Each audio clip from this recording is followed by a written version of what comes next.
అందరికీ నమస్కారం. సర్కారు వారి మీడియాకు స్వాగతం. ఆంధ్రప్రదేశ్ రాజకీయాల్లో ముస్లిం ఓటు గురించి చర్చ మొదలైతే చాలామంది ఒకే మాట చెబుతారు. ఆంధ్రప్రదేశ్ జనాభాలో కేవలం వాళ్ళున్నది 8 లేదా 9% మాత్రమే కదా అని పెదవి విరుస్తారు. అటువంటి వారి కోసం అంత చర్చ అవసరమా అంటూ మాట మారుస్తారు. కానీ రాజకీయాలెప్పుడు కూడా కేవలం శాతాల మీద నడవు. రాజకీయాలు సమీకరణల మీద నడుస్తాయి. అందుకే ఈరోజు మనం మాట్లాడుకోబోయే అంశం కేవలం ముస్లిం ఓటు గురించి కాదు. ఆంధ్రప్రదేశ్ రాజకీయాల్లో గత 40 ఏళ్లుగా నెమ్మదిగా మారుతున్న ఒక రాజకీయ ప్రయాణం గురించి. ఈ కథలో కాంగ్రెస్ పార్టీ ఉంది. తెలుగుదేశం పార్టీ ఉంది. తెలుగుదేశం వ్యవస్థాపకుడు ఎన్టీ రామారావు ఉన్నారు. చంద్రబాబు ఉన్నారు. వైఎస్ రాజశేఖర రెడ్డి ఉన్నారు. వైఎస్ జగన్మోహన్ రెడ్డి కూడా ఉన్నారు. అంతేకాదు ఇప్పుడు దేశవ్యాప్తంగా చర్చకొస్తున్న ఎస్ఐఆర్ కూడా ఉంది. కానీ వీటన్నిటికంటే ఇంకో పెద్ద విషయం కూడా ఉంది. అదే విశ్వాసం. ఎందుకంటే ఎన్నికల్లో ఓటు ఒకసారి మారుతుంది. కానీ విశ్వాసం మారితే రాజకీయ పటమే మారిపోతుంది. ముందుగా ఇక్కడ ఒక ప్రాథమిక ప్రశ్న. ప్రత్యేక ఆంధ్రప్రదేశ్ రాష్ట్రం మొత్తం జనాభాలో ముస్లింలు ఎంతమంది ఉంటారు? వివిధ అంచనాల ప్రకారం సుమారు 7-10% మధ్య, అంటే దాదాపు 40-50 లక్షల మంది. వారిలో ఓటర్లు ఎంతమంది? ఓటర్ల సంఖ్య సుమారు 30-40 లక్షల మధ్య ఉండవచ్చనేది రాజకీయ పరిశీలకుల అంచనా. ఈ సంఖ్య అంత పెద్దది కాదు కదా! అయినా సరే ఎందుకు ప్రతి రాజకీయ పార్టీ ఈ వర్గం గురించి ఆలోచిస్తుంది అనేదే ఇప్పుడు ప్రశ్న. ఎందుకంటే రాజకీయాల్లో రాష్ట్ర వ్యాప్త శాతం కంటే నియోజకవర్గాల వారి ప్రభావం ముఖ్యం. కర్నూలు, నంద్యాల, ఆదోని, కడప, రాయచోటి, కదిరి, మదనపల్లె, నెల్లూరు, గుంటూరు నగర ప్రాంతాలు, విజయవాడ నగర ప్రాంతాలు, ఇలాంటి అనేక చోట్ల ముస్లిం ఓటు ప్రభావం గణనీయంగా ఉంటుంది. ఒక నియోజకవర్గంలో గెలుపు తేడా 3000 ఓట్లు మాత్రమే ఉన్నప్పుడు అక్కడ 20,000 ముస్లిం ఓటర్లుంటే వారి ఓటు దిశ ఫలితాన్ని మార్చగలదు.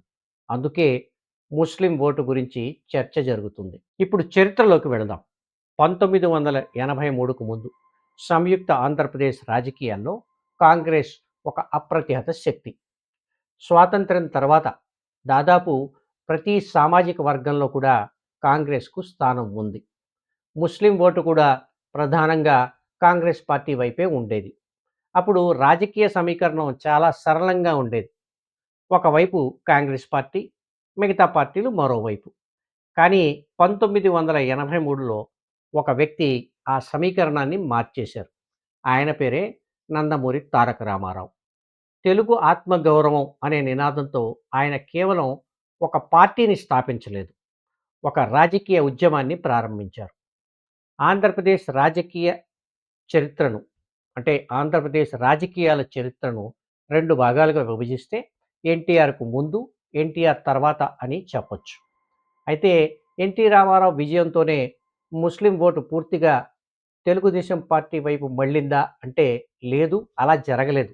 కాంగ్రెస్ ప్రభావం కూడా కొనసాగింది. ప్రత్యేకంగా మైనారిటీలలో. కానీ ఒక మార్పు మాత్రం వచ్చింది. కాంగ్రెస్ ఒక్కటే ప్రత్యామ్నాయం కాదు అనే భావన ప్రారంభమైంది. ఇది చిన్న మార్పు కాదు. భారత రాజకీయాల్లో ప్రత్యామ్నాయం కనిపించడం ప్రారంభమైతే ఓటు ప్రయాణం కూడా ప్రారంభమవుతుంది. తర్వాత 1990ల కాలం వచ్చింది. దేశవ్యాప్తంగా రాజకీయ వాతావరణం పూర్తిగా మారిపోయింది. మండల్, కమండల్, బాబ్రీ మసీదు, మత రాజకీయాలు, కొత్త చర్చలు, కొత్త విభజనలు.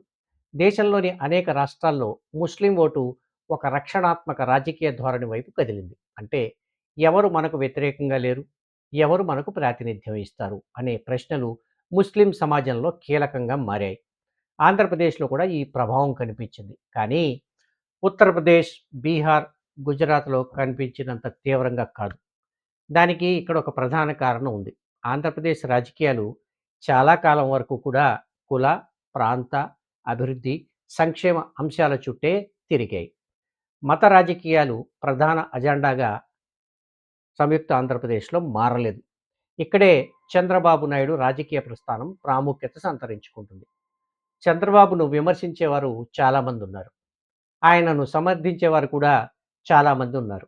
కానీ ఒక విషయాన్ని మాత్రం దాదాపుగా అందరూ అంగీకరిస్తారు. ఆయన తన రాజకీయ జీవితంలో ఎక్కువ భాగం డెవలప్‌మెంట్ అడ్మినిస్ట్రేటర్ ఇమేజ్‌తోనే ముందుకొచ్చారు. హైదరాబాద్ ఐటీ రంగం, అంతర్జాతీయ పెట్టుబడులు, మౌలిక సదుపాయాలు, నగరీకరణ ఈ అంశాలే ఆయన రాజకీయ బ్రాండ్. దీనివల్ల ముస్లిం మధ్యతరగతిలో కూడా తెలుగుదేశం పార్టీకి కొంత ఆమోదం లభించింది. చంద్రబాబు మైనారిటీ వ్యతిరేక నాయకుడిగా ముద్రపడలేదు. అదే తెలుగుదేశం పార్టీకి ఒక ముఖ్యమైన రాజకీయ ఆస్తి. అయితే 2004లో జరిగిన ఎన్నికలు ఆనాటి కంబైన్డ్ ఆంధ్రప్రదేశ్‌లో మళ్ళీ పరిస్థితిని మార్చాయి. వైఎస్ రాజశేఖర రెడ్డి అధికారంలోకి వచ్చారు. ఆయన రాజకీయ శైలి పూర్తిగా భిన్నంగా ఉండేది. సంక్షేమం, సామాజిక వర్గాల వారి రాజకీయ సమీకరణాలు. వైఎస్ఆర్ కాలంలో ముస్లిం వర్గాల్లో కాంగ్రెస్ మళ్ళీ బలపడింది. అనేక విశ్లేషకులు ఆ కాలాన్ని కాంగ్రెస్‌కు మైనారిటీల స్వర్ణయుగంగా కూడా అభివర్ణిస్తారు. ఎందుకంటే ఆ సమయంలో కాంగ్రెస్ కేవలం అధికార పార్టీ మాత్రమే కాదు. మైనారిటీలకు సహజ రాజకీయ ఆశ్రయం కల్పించే పార్టీ అనే భావన కూడా బలపడింది. కానీ రాజకీయాల్లో నియమం ఉంది. ఏ రాజకీయ శూన్యం అంటే ఏ పొలిటికల్ వాక్యూమ్ కూడా శాశ్వతంగా ఉండదు. ఏ ఆధిపత్యం కూడా శాశ్వతం కాదు. వైఎస్ఆర్ మరణం తర్వాత కాంగ్రెస్ క్షీణించడం ప్రారంభమైంది. రాష్ట్ర విభజన తర్వాత ఆ క్షీణత వేగంగా పెరిగింది. ఆంధ్రప్రదేశ్ విడిపోయి 2 రాష్ట్రాలుగా ఏర్పడిన తర్వాత తెలంగాణలో 2014, 18లో జరిగిన ఎన్నికల్లో అక్కడి ముస్లింల ఓటు తెలంగాణ రాష్ట్ర సమితి వైపు మొగ్గు చూపిందని అంటారు. కానీ 2024 ఎన్నికల్లో ఆ ఓటులో కాంగ్రెస్ చీలిక తీసుకురాగలిగింది. అయితే ఆంధ్రప్రదేశ్‌లో ఒకప్పుడు కాంగ్రెస్‌కు ఉన్న ముస్లిం ఓటు ఎక్కడికి వెళ్ళాలి అనే ప్రశ్న తలెత్తింది. 2014లో ముస్లిం ఓటులో అధిక శాతం తెలుగుదేశం వైపే ఉన్నప్పటికీ ఆ తర్వాతి కాలంలో దూరం జరిగిందని పరిశీలకులు అంటారు. ముఖ్యంగా రాష్ట్ర విభజన తర్వాత అంతవరకు కాంగ్రెస్ వైపు ఉన్న ఆంధ్రప్రదేశ్ ముస్లిం ఓటర్లలో తాము ఎక్కడికి వెళ్ళాలి అని మొదట తలెత్తిన ప్రశ్న ఆ తర్వాత ఆంధ్రప్రదేశ్ రాజకీయాలను పూర్తిగా మార్చబోతోందని అప్పుడు చాలామంది అంచనా వేయలేకపోయారని అంటారు. ఎందుకంటే అదే సమయంలో ఒక కొత్త రాజకీయ శక్తి ఎదుగుతోంది. అదే వైఎస్ జగన్మోహన్ రెడ్డి నాయకత్వంలోని వైఎస్ఆర్ కాంగ్రెస్ పార్టీ.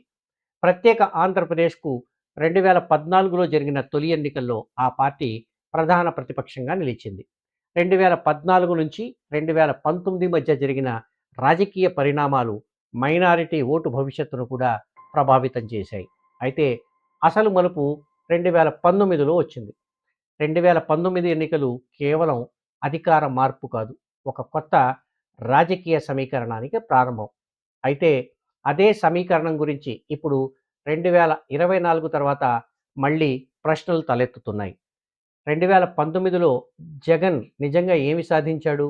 ఎందుకు ముస్లిం వర్గాల్లో వైసీపీపై అంత విశ్వాసం పెరిగింది? అది నిజంగా ఓటు బ్యాంకుగా మారిందా? లేక కేవలం ఒక ఎన్నికల తరంగమా? అంటే ఎలక్షన్ వేవ్ మాత్రమేనా? రాష్ట్ర విభజన తర్వాత ఆంధ్రప్రదేశ్ శాసనసభకు 2019లో జరిగిన ఎన్నికలు ఆ రాష్ట్ర రాజకీయ చరిత్రలో ఒక సాధారణ ఎన్నిక కాదు. అది ఒక రాజకీయ పెనుతుఫాను. జగన్మోహన్ రెడ్డి పార్టీ 175 అసెంబ్లీ స్థానాల్లో 151 స్థానాలు, 25 లోక్సభ స్థానాల్లో 22 స్థానాలు గెలుచుకుంది. అంత భారీ విజయం సాధించినప్పుడు సహజంగానే ఒక ప్రశ్న వస్తుంది. ఆ విజయానికి కారణం ఏమిటి? ప్రభుత్వ వ్యతిరేకత, చంద్రబాబు పాలనపై అసంతృప్త, జగన్ పాదయాత్ర ప్రభావమా, సంక్షేమ హామీలా, లేక సామాజిక వర్గాల కొత్త సమీకరణాలా? నిజం చెప్పాలంటే ఇవన్నీ కూడా కారణాలే. కానీ రాజకీయ విశ్లేషకులు ప్రత్యేకంగా గమనించిన అంశం ఇంకొకటి. అది మైనారిటీలలో వైసీపీకి లభించిన మద్దతు. జగన్మోహన్ రెడ్డి కేవలం ముస్లిం ఓటును అడగలేదు. వారికి రాజకీయ సందేశం ఇచ్చాడు. మీరు మా ఓటర్లు మాత్రమే కాదు, మా రాజకీయ భాగస్వాములు అని. రాజకీయాల్లో మాటల కంటే సంకేతాలు బలంగా పనిచేస్తాయి. అభ్యర్థుల ఎంపిక ఒక సంకేతం, మంత్రి పదవులు ఒక సంకేతం, ప్రభుత్వంలో ప్రాతినిధ్యం ఒక సంకేతం. 2019 తర్వాత వైసీపీ ప్రభుత్వం పంపించిన సందేశం కూడా అదే. దీంతో చాలామంది రాజకీయ పరిశీలకులు ఒక అభిప్రాయానికి వచ్చారు. ఆంధ్రప్రదేశ్లో ఒకప్పుడు కాంగ్రెస్కు ఉన్న మైనారిటీ రాజకీయ స్థలాన్ని ఇప్పుడు వైసీపీ ఆక్రమించిందని.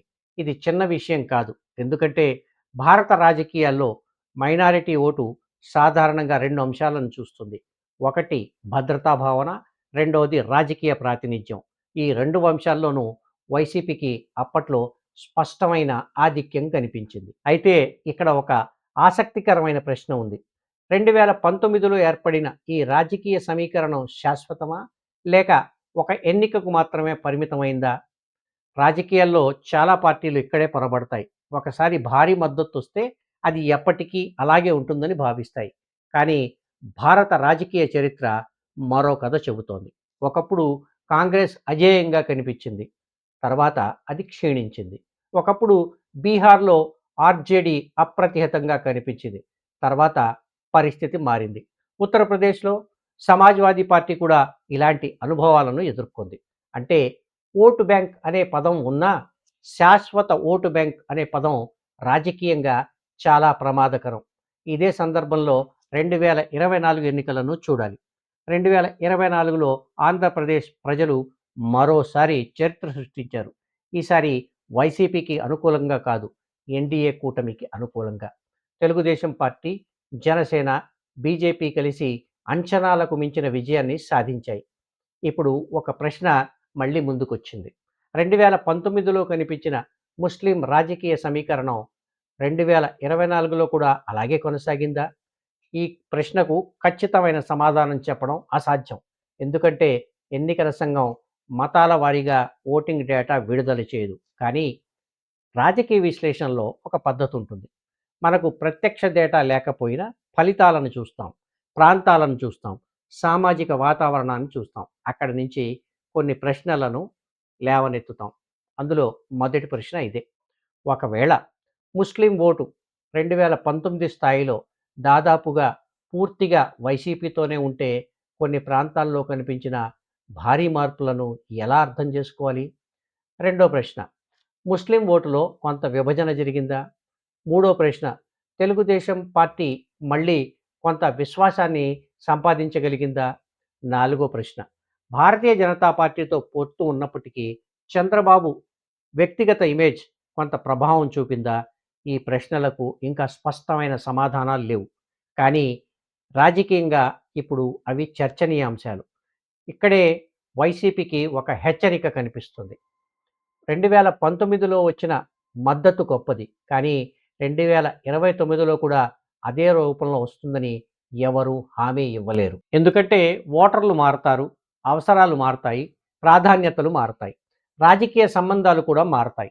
ఒకప్పుడు కాంగ్రెస్‌కి చెందిన వర్గాలు ఆ తర్వాతి కాలంలో తెలుగుదేశం వైపుకు వెళ్ళాయి. కొంతకాలం తర్వాత వైసీపీ వైపుకు వచ్చాయి. అంటే రాజకీయ ప్రయాణం ఎప్పుడూ కొనసాగుతూనే ఉంటుంది. అదే సమయంలో తెలుగుదేశం పార్టీకి కూడా ఒక హెచ్చరిక ఉంది. చంద్రబాబు చాలా కాలంగా ఒక ప్రత్యేక ఇమేజ్‌ను నిర్మించుకున్నారు. అందరినీ కలుపుకు వెళ్ళే నాయకుడు, పెట్టుబడులు తీసుకొచ్చే నాయకుడు, అభివృద్ధి గురించి మాట్లాడే నాయకుడు. అలాంటి నాయకుడిపై మైనారిటీలలో విశ్వాసం కొనసాగడం తెలుగుదేశం పార్టీకి రాజకీయంగా ఉపయోగకరం. అది తగ్గడం ప్రారంభమైతే దాని ప్రభావం వెంటనే కనిపించకపోవచ్చు. కానీ కొన్ని కీలక నియోజకవర్గాల్లో ఖచ్చితంగా కనిపిస్తుంది. ఎందుకంటే ఎన్నికలు ఎప్పుడూ రాష్ట్ర స్థాయి ఓట్లతో మాత్రమే నిర్ణయించబడవు. కొన్ని సందర్భాల్లో చిన్న చిన్న మార్జిన్‌లే ప్రభుత్వాల భవిష్యత్తును నిర్ణయిస్తాయి. ఇప్పుడు దేశవ్యాప్తంగా చర్చకు వస్తున్న ఎస్ఐఆర్ అంటే స్పెషల్ ఇంటెన్సివ్ రివిజన్‌ను ఒకసారి చూద్దాం. బీహార్, పశ్చిమ బెంగాల్‌లో కొన్ని రాజకీయ పార్టీలు ఒక ఆరోపణ చేశాయి. ఎస్ఐఆర్ పేరుతో ముస్లిం ఓటర్ల పేర్లను ఓటర్ల జాబితా నుండి అసమానంగా తొలగిస్తున్నారని. ఎన్నికల సంఘం మాత్రం ఆ ఆరోపణలను అంగీకరించడం లేదు. తాము చట్టబద్ధమైన ప్రక్రియనే అమలు చేస్తున్నామని చెబుతోంది. ఇక్కడ ఎవరు కరెక్టు, ఎవరు తప్పు అనే ప్రశ్నను పక్కన పెడదాం. రాజకీయంగా మరింత ముఖ్యమైన ప్రశ్న ఇంకొకటి ఉంది ఇక్కడ. అసలు ప్రజలు ఏమి నమ్ముతున్నారు? ఎందుకంటే రాజకీయాల్లో పర్సెప్షన్ చాలా శక్తివంతమైంది. ఒక వర్గం తమ ఓటు హక్కు ప్రమాదంలో ఉంది అని నమ్మడం ప్రారంభిస్తే ఆ భావన రాజకీయ ప్రభావాన్ని చూపుతుంది. అది కేవలం ఓటర్ల జాబితా వివాదంగా ఉండదు. అక్కడ విశ్వాసమే వివాదంగా మారుతుంది. ఇప్పుడు ఊహాత్మకంగా ఒక ఆలోచన చేద్దాం. రేపు ఆంధ్రప్రదేశ్‌లో కూడా ఇలాంటి వివాదమే వస్తే, అంటే మైనారిటీల ఓట్లను తొలగిస్తున్నారనే ఆరోపణలు ఎక్కువైతే, బీహార్, పశ్చిమ బెంగాల్‌లో జరిగినట్లు ముస్లిం బాహుళ్యం ఉన్న ప్రాంతాలలోని కొన్ని ఓట్లు ఏదైనా కారణాల చేత ఎక్కువగా తొలగించబడితే ఎవరికి లాభం? ఎవరికి నష్టం? నిజాయితీగా చెప్పాలంటే ఈరోజు దానికి ఖచ్చితమైన సమాధానం ఎవరు చెప్పలేరు. ఎందుకంటే ఇక్కడ ముందుగా ఒక ప్రశ్నకు మనకు సమాధానం కావాలి. ప్రస్తుతం ముస్లిం ఓటు ఎటు ఉంది? ఇప్పటికీ ప్రధానంగా వైసీపీతో ఉందా? లేక 2024 తర్వాత విభజించబడిందా? అదే అసలు రాజకీయ గణితం. ఒకవేళ ముస్లిం ఓటులో పెద్ద భాగం ఇంకా వైసీపీతోనే ఉంటే, ఇలాంటి వివాదాలు వైసీపీకి రాజకీయంగా ఉపయోగపడే అవకాశం ఉందని కొందరు విశ్లేషకులు భావించవచ్చు. ఎందుకంటే అవి మైనారిటీ ఓటును మరింత సమీకరించే అవకాశం కల్పించొచ్చు. అదే సమయంలో ముస్లిం ఓటు ఇప్పటికే విభజించబడుతున్న దశలో ఉంటే అప్పుడు ప్రభావం పూర్తిగా భిన్నంగా ఉండవచ్చు. అంటే సమాధానం ముందే నిర్ణయించబడిందని కాదు. అది రాజకీయ వాస్తవాలపై ఆధారపడి ఉంటుంది. కానీ ఒక విషయం మాత్రం స్పష్టంగా కనిపిస్తోంది. ఆంధ్రప్రదేశ్‌లో ముస్లిం ఓటు సంఖ్యలో చిన్నదై ఉండొచ్చు. కానీ రాజకీయంగా అప్రాధాన్యం కాదు. కొన్ని డజన్ల నియోజకవర్గాల్లో ఫలితాలను ప్రభావితం చేసే శక్తి మాత్రం ముస్లిం ఓటుకుంది. అందుకే ప్రతి పార్టీ దానిని కోరుకుంటుంది. అందుకే ప్రతి పార్టీ దానిని కోల్పోవడానికి భయపడుతుంది. చివరిగా ఈ కథ ముస్లిం ఓటు గురించి కాదు. ఈ కథ విశ్వాసం గురించి. వైసీపీకి ఒక ప్రశ్న. 2019లో సంపాదించిన రాజకీయ విశ్వాసాన్ని నిలబెట్టుకోగలదా? అలాగే తెలుగుదేశం పార్టీకి కూడా ఒక ప్రశ్న. దశాబ్దాలుగా నిర్మించుకున్న సమగ్ర నాయకత్వ ఇమేజ్‌ను అలాగే కాపాడుకోగలదా? ముస్లిం ఓటర్లకు కూడా ఒక ప్రశ్న. వారు భయం ఆధారంగా నిర్ణయాలు తీసుకుంటారా? లేక ప్రాతినిధ్యం, పాలన, అభివృద్ధి ఆధారంగా నిర్ణయాలు తీసుకుంటారా? ఎందుకంటే చరిత్ర చెబుతున్న నిజం ఒకటుంది. పెద్ద ఓటు బ్యాంకులు ప్రభుత్వాలను ఏర్పాటు చేస్తాయి. కానీ చిన్న, క్రమబద్ధమైన రాజకీయ సందేశం ఉన్న ఓటు బ్యాంకులు రాజకీయ దిశను మార్చగలవు. అందుకే అసలు ప్రశ్న ముస్లింలు ఎవరికి ఓటు వేస్తారు అనేది కాదు. వారు ఎవరిని నమ్ముతారు అనేదే. ఎందుకంటే ఓటు ఒక ఎన్నికను మార్చవచ్చు. కానీ విశ్వాసం మారితే రాజకీయ చరిత్రనే మార్చగలదు. అదే ఈరోజు మన విశ్లేషణ. ఈ వీడియో నచ్చితే మీ మిత్రులకు షేర్ చేయండి. ఇలాంటి మరిన్ని వీడియోల కోసం మా ఛానల్‌ను సబ్స్క్రైబ్ చేయడం మర్చిపోకండి. నో నాయిస్ ఓన్లీ వాయిస్ కోసం చూస్తూనే ఉండండి మీ సర్కారు వారి మీడియా. త్వరలోనే మరో టాపిక్‌తో కలుద్దాం. అందరికీ ధన్యవాదాలు. జై హింద్.